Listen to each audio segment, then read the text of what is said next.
Hello everyone, আসসালামু আলাইকুম। Welcome back to my channel Ishra Jahan vlogs. আশা করি আপনারা সবাই ভালো আছেন। আমরাও আলহামদুলিল্লাহ ভালো আছি। দেশ এবং প্রবাস থেকে এই মুহূর্তে ভিডিওটি দেখছেন বা দেখবেন, আশা রাখি আমার আজকের ব্লগ ভিডিওটি আপনারা অনেক বেশি এনজয় করবেন। আজকের ব্লগ ভিডিওটি আমি মূলত শুরু করছি দুপুর 3টা থেকে। তো আপনাদের সাথে এই যে রুমগুলো একটু শেয়ার করতেছি, আর এইদিকে দেখলাম যে আপনাদের ভাইয়া ঈশামণিকে পড়াশোনা করাচ্ছে, তো তাদেরকেও একটু ভিডিও করে নিলাম, যেহেতু আমার চ্যানেলের মডেলই কিন্তু এই দুইজন।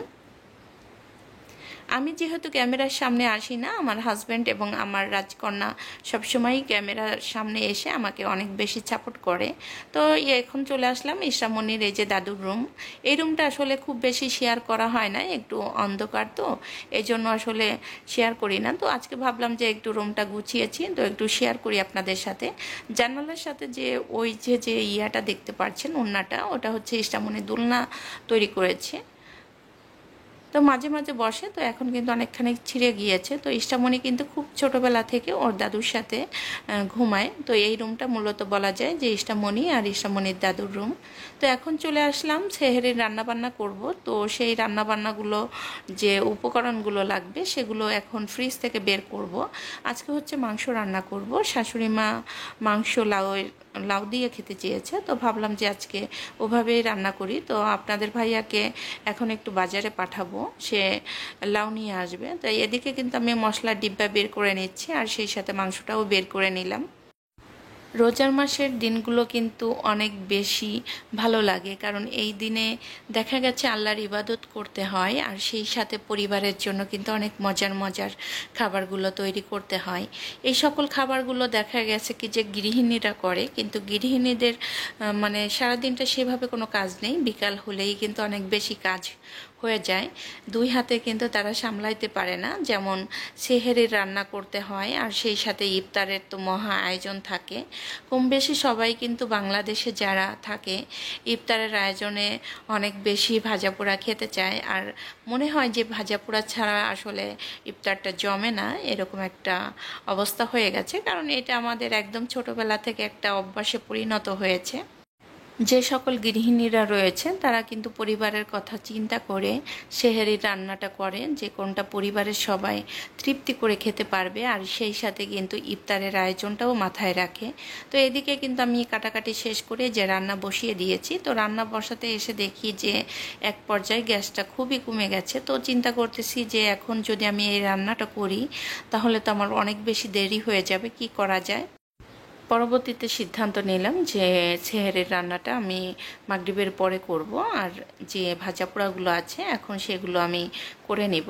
তো আমি যেহেতু ভিডিও এডিটিং করতেছিলাম, তো ভাবলাম যে রান্নাটা একেবারেই শেয়ার করে দেই, ভালো লাগবে আপনাদের দেখতে, এই জন্যই কিন্তু দেখা হয়েছে। এই অংশটুকু ছিল মাগরিবের পরে। থাম্বনেল এবং টাইটেল দেখে যারা আমার আজকের ভিডিওটি ক্লিক করছেন, মূলত আমি কিন্তু এখন আপনাদের সাথে সেই কথাগুলো শেয়ার করতে চলছি। রাজের বিষয়টা আমার কাছে একদম অনেক ভয়ঙ্কর লেগেছে, কারণ রাজ কিন্তু ইউটিউব চ্যানেল থেকে বিদায় নিয়েছে। এর কারণ হচ্ছে যে শারমিন ওই যে থানায় মামলা করেছিল, তো ওই মামলার কারণে কিন্তু এখন রাজ অনেকখানি ফেঁসে যাচ্ছে।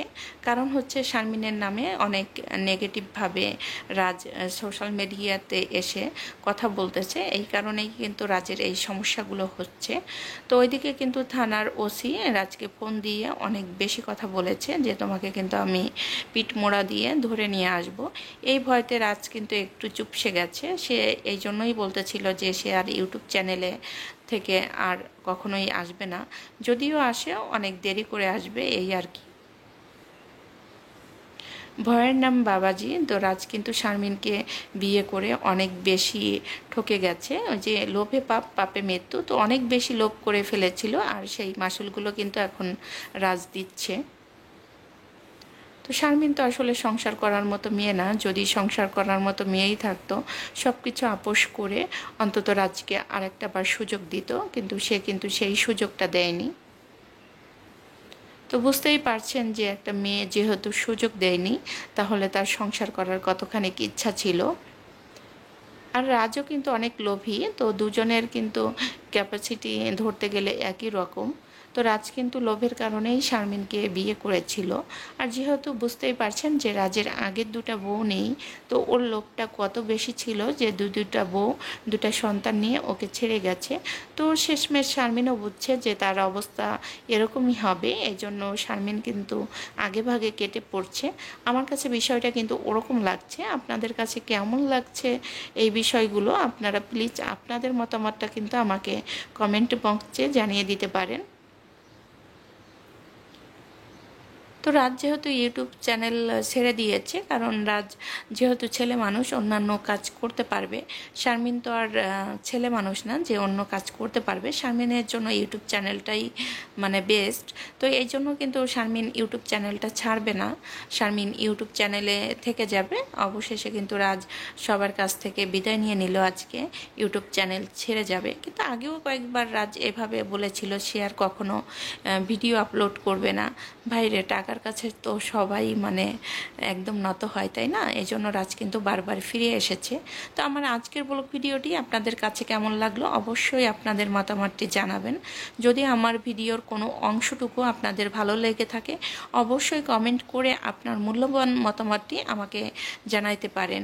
ভিডিওটি আর বেশি বড় করতে চাচ্ছি না, আমার লাইফের কোনো অংশ বিশেষ নিয়ে আবারও আমি আপনাদের মাঝে হাজির হব।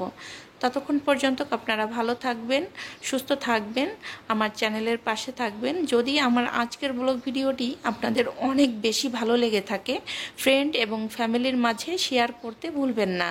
প্লিজ সবাই একটা লাইক দিয়ে আমাকে বরাবরের মতো সাপোর্ট করবেন। আজকের মতো আল্লাহ হাফেজ।